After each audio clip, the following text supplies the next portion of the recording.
She looked at the woman standing in line and saw a problem. She saw the accent. She saw the grocery cart loaded with plantains and dried fish and a brand of hot sauce that didn't belong in a place like Maple Ridge Grocery in Brockville, Ontario. She saw someone who, in her estimation, didn't quite fit the neighborhood she had spent the last 11 years managing. What Supervisor Karen Stendal did not see was the CD bar on the woman's collar insignia, still faintly visible on the jacket folded over the cart's handle. She didn't see the combat patch on the sleeve, or the quiet way the woman's eyes catalogued every exit in the store without even trying. She didn't see 31 years of Canadian Armed Forces service, 2 overseas deployments, or the name that sat at the top of the Joint Personnel Support Unit's commendation wall. Stendal thought she was dealing with someone she could push around. She was wrong in a way that would cost her absolutely everything. The town of Brockville sits along the St. Lawrence River in eastern Ontario, pressed between the water and Highway 401. It is the kind of town where people wave at strangers and hold doors open and ask about your family by name. The grocery store on King Street West, Maple Ridge, a mid-sized independent chain, had been a community fixture for almost 40 years. Its parking lot was full on Saturday mornings. Its deli counter had won a regional award 3 years running, and its staff, mostly, were the kind of people who understood that a good customer experience was built on basic human decency. Colonel Vivette Asante Drummond was not having a good morning, and she would have been the first to say so. She had driven in from CFB Kingston that morning, still carrying the residue of a 14-hour Thursday that had bled into a 14-hour Friday. She was on a 3-day personal leave, the first real break she had taken in 4 months, and she had promised her mother she would bring groceries. Her mother, Abina, 73, had moved to Brockville 2 years prior to be closer to Vivette, when Vivette's posting brought her to Kingston. Her mother had a list. Vivette had the list. The list had 12 items on it, and 3 of them required searching the international aisle. She was dressed the way a person dresses when they are not performing for anyone. Loose linen trousers, a grey pullover, a canvas tote over one shoulder, no makeup, hair wrapped in a cream-coloured headscarf. She was 47 years old, and she looked like someone's aunt on a weekend errand, which is exactly what she was. She found the dried fish on the second try. The plantains were near the back. The hot sauce, Mama Africa brand, her mother's only brand, non-negotiable, was in the bottom corner of the international foods section, partially obscured by a misplaced row of soy sauce. Vivette crouched down, shifted the bottles, and added 2 to her cart. She straightened up, rubbed her lower back, and made her way toward the checkout.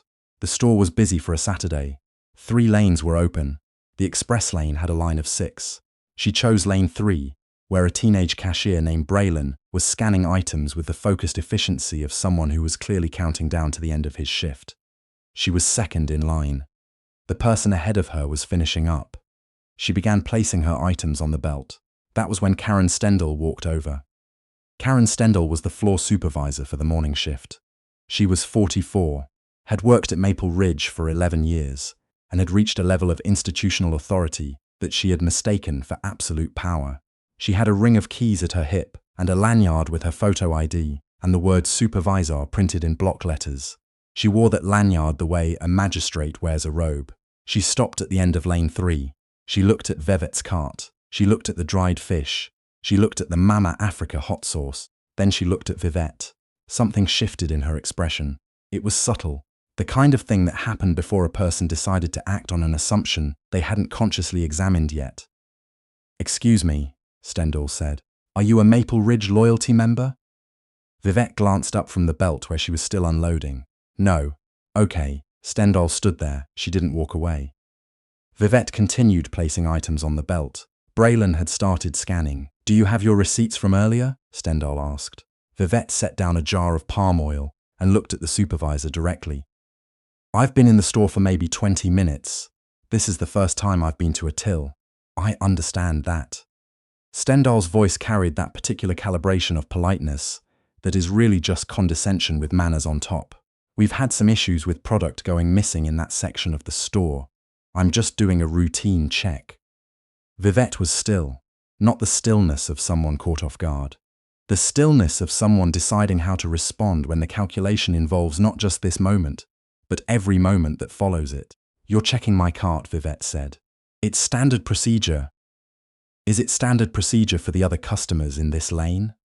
Stendhal glanced at the man ahead of Vivette, who had already paid and was gathering his bags, and at the woman behind Vivette, who had a cart full of bread and soup cans.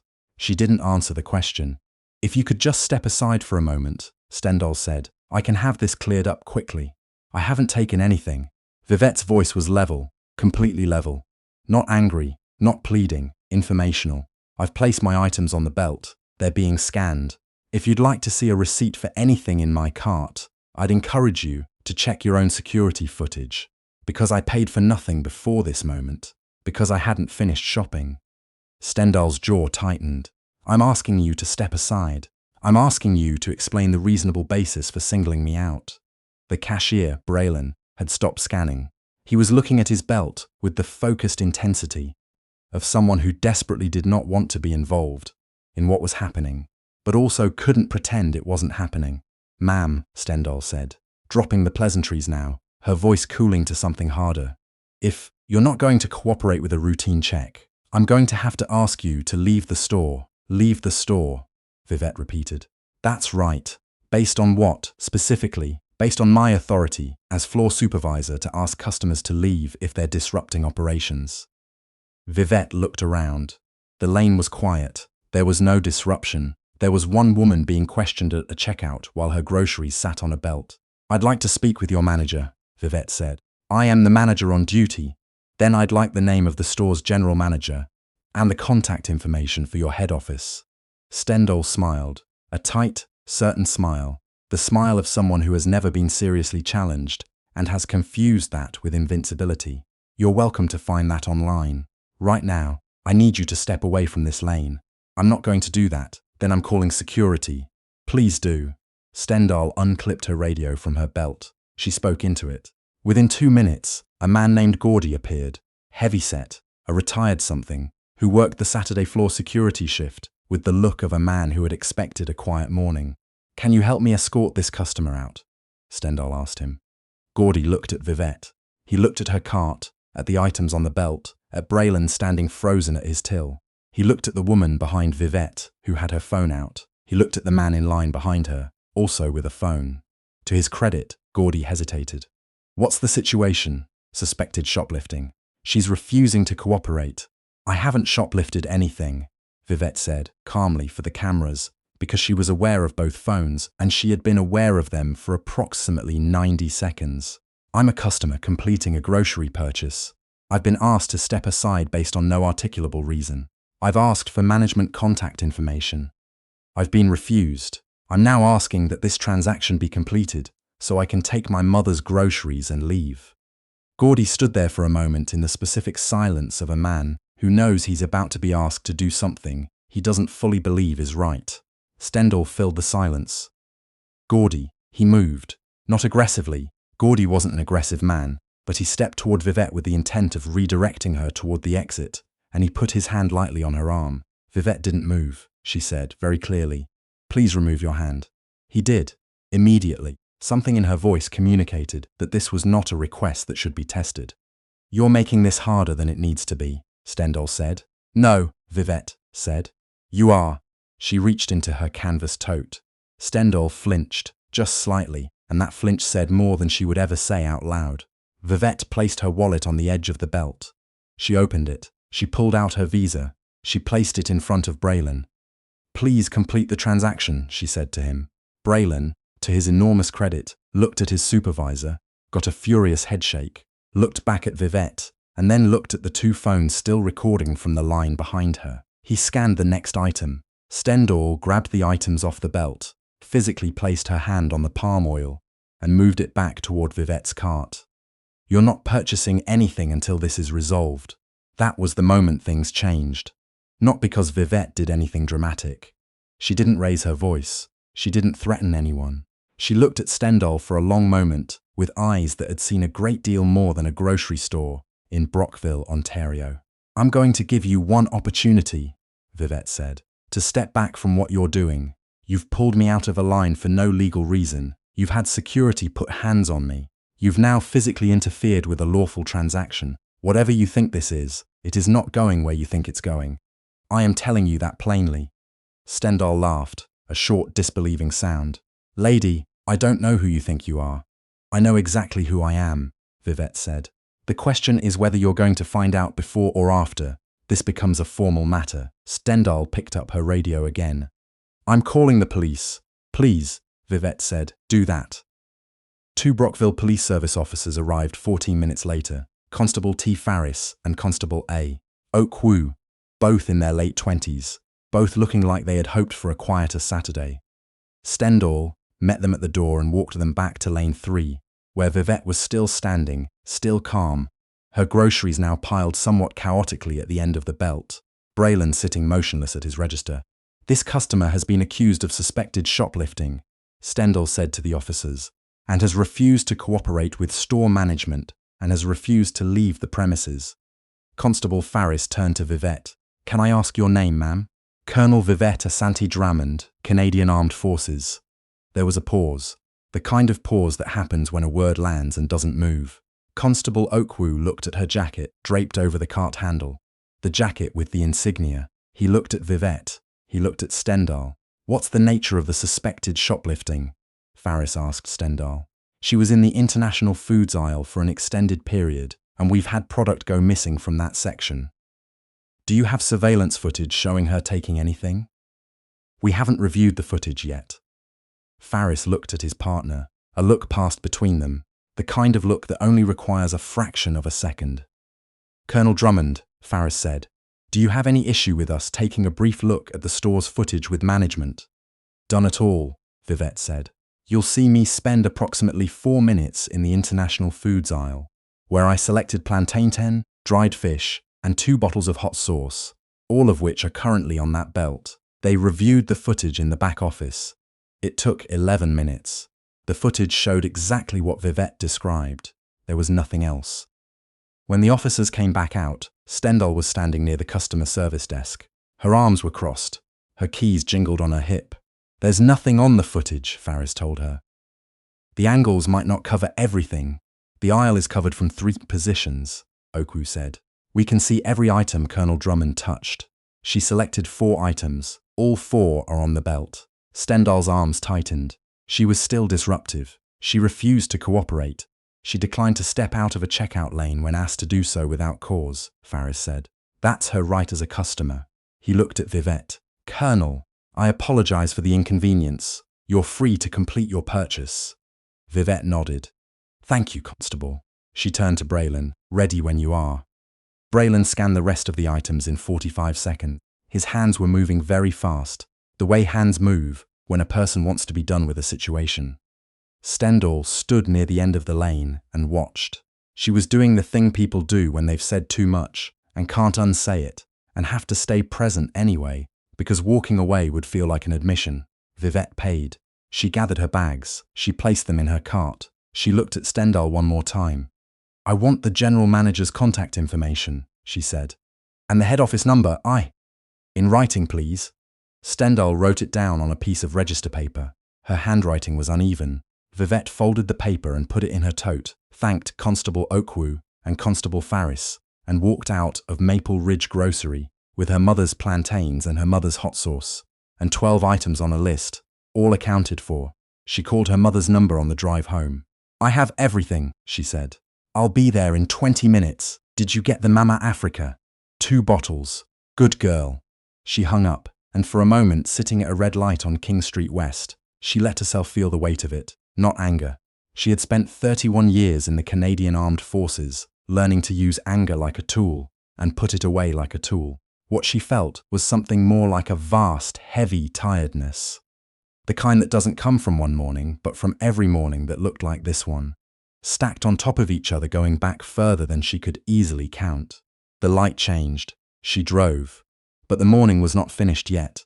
One of the people in line at Maple Ridge, a woman named Dana, a teacher at Brockville Collegiate, who happened to have been standing 2 spots behind Vivette in lane 3, had been filming on her phone since the moment Stendhal grabbed the palm oil off the belt. Dana had 4,000 followers on Instagram and 1,500 on TikTok. She posted the video at 11:47 a.m. By 2 p.m., it had 60,000 views. By 6 p.m., it had 250,000. The clip ran 2 minutes and 30 seconds. It began with Stendhal placing her hand on the grocery items and ending with Vivette's quiet instruction to write down the manager's contact information. Between those 2 points, the video showed, clearly, without ambiguity, a black woman in a grocery store being accused of shoplifting without evidence, having security placed on her without cause, and being told to leave by a supervisor who kept shifting her justification each time the previous one failed. The comments were immediate, voluminous, and not kind to Maple Ridge Grocery. By 7:30 p.m., a reporter from the Kingston Whig Standard had made calls. By 8, someone had identified Vivetta Santi Drummond by her visible insignia, a retired officer, who recognized the collar device from a photo posted in a different comment, and by 9, the story had a full set of credentials attached to it.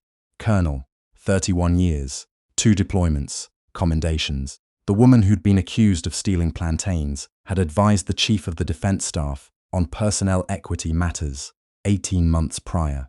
The Maple Ridge head office, which was in Mississauga, became aware of the situation at approximately 8:15 p.m., when their social media monitoring flagged a spike. By 9:30 p.m., their communications director was on a call with their legal team. By midnight, that call had expanded to include HR. The next morning, a Sunday, Karen Stendhal woke up to 67 text messages. 49 of them were from people she didn't know, which meant her personal number had been found and circulated online. The other 18 were from friends, family, former co-workers, and 2 were from her daughter, both saying variations of the same thing. "Call me, this is serious." She opened her social media and understood, in the way that understanding sometimes arrives all at once like cold water, that the world outside had spent the night deciding what it thought of her. Her name was the top search in 2 provinces. Her employee photo from the Maple Ridge website, since removed, had been screenshotted and shared approximately 40,000 times. Someone had compiled a thread of what appeared to be previous complaints against her, sourced from a Google reviews section for the Brockville location. And while the legal status of some of those allegations was unclear, the court of public attention had already ruled. Her phone rang. It was the store's regional director, a man named Paul Hebert, calling from Mississauga at 8:07 on a Sunday morning, which told her everything she needed to know about how the weekend had gone. "Karen, I need you to come in tomorrow for a meeting." "Paul, I was doing my job." "Karen." His voice was flat and careful. "I've spent 7 hours on calls. Do not speak to the media. Do not post anything online. Come in tomorrow." The meeting was held on Monday at the Brockville location, in the manager's office, with Paul Hebert, the store's HR representative from Mississauga, and the branch's general manager, Derek Sandu. Karen Stendhal sat on one side of the table. She had brought nothing with her. She had thought, somewhere in the architecture of her denial, that this would be a conversation she could manage. The HR representative opened a folder. "Karen, the company has reviewed the security footage, the body camera recordings from the responding officers, witness accounts, and the video circulating publicly. We've also reviewed your employment file and 3 prior complaints that were lodged against you in the last 4 years, none of which resulted in formal action." Stendhal said nothing. "The company has made a determination that your actions on Saturday constituted a violation of our non-discrimination policies, our customer interaction policy, and our code of conduct. The decision has been made to terminate your employment effective immediately. I have a union. You're a supervisor. You're not in the bargaining unit." The HR representative slid a paper across the table. "This is your termination letter and the terms of your severance." Stendhal looked at the paper. Her ring of keys was in her jacket pocket, the keys she would have to surrender before she left the building. "I've worked here for 11 years, she said. "We're aware of that," Hebert said. He didn't say anything else. She looked at the termination letter for a long time. The words on the page were clear and specific: cause, policy violation, immediate effect, no return to premises. She thought about the customers she'd watched for 11 years, the dozens of Saturday rushes she'd managed, the years of arriving early and staying late. She thought about the way she'd held that radio and called for Gordy. She thought about the moment she'd taken the palm oil off the belt. She had been so certain, in that moment, that she was right. Derek Sandu collected her keys. She walked out through the store, empty now, before opening, and she stood in the parking lot in the pale morning light, and she understood that she had done this, No one had done it to her. The legal front moved more slowly, as legal fronts do, but it moved. Vivette Asante Drummond retained a civil rights lawyer out of Ottawa, a woman named Sandra Whitfield, known in legal circles for cases involving discrimination in commercial settings and public spaces. Whitfield filed a human rights complaint with the Ontario Human Rights Tribunal within 2 weeks of the incident. The complaint named Karen Stendal personally, cited the corporation that owned Maple Ridge Grocery, and outlined the sequence of events: the unfounded accusation, the refusal to articulate cause, the physical intervention, the interference with a completed transaction, and the call to police on a customer whose only documented behavior was purchasing groceries. The complaint was specific about what it was not claiming. It was not claiming that Stendal had used a slur. It was not claiming that Stendal had confessed to a bias. It was claiming something that is, in the architecture of human rights law, often more difficult to defend against. That the conduct itself, the pattern of decisions made in sequence, constituted discrimination on the basis of race, and that no comparable sequence of events would have occurred if the customer had been a different person. Maple Ridge's legal team knew, from the moment they reviewed the footage, that they could not effectively argue against that framework.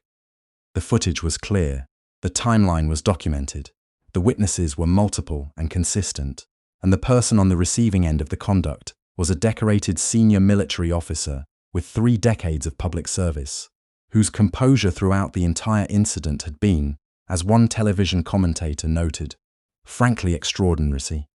The company settled for the tribunal process reached a hearing. The terms were confidential, as settlement terms typically are.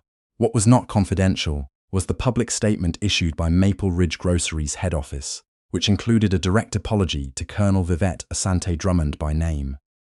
An acknowledgement that the treatment she had received fell below the standard the company expected of its staff, a commitment to mandatory anti-discrimination training for all supervisory staff nationally, and the announcement of a partnership with a community equity organization in Brockville. Sandra Whitfield described the outcome as appropriate but incomplete. She was right about both parts. Stendal, for her part, found the aftermath of that Saturday harder to navigate than she had anticipated. She applied for 3 positions in retail management over the following 6 months. In 2 cases, she made it to the 2nd interview before the search results caught up with her name. The 3rd position she never heard back about at all. She was not in any formal sense unemployable. But the specific career she had built, floor supervisor, grocery retail, the ring of keys and the lanyard and the weight of small institutional authority, that career was over.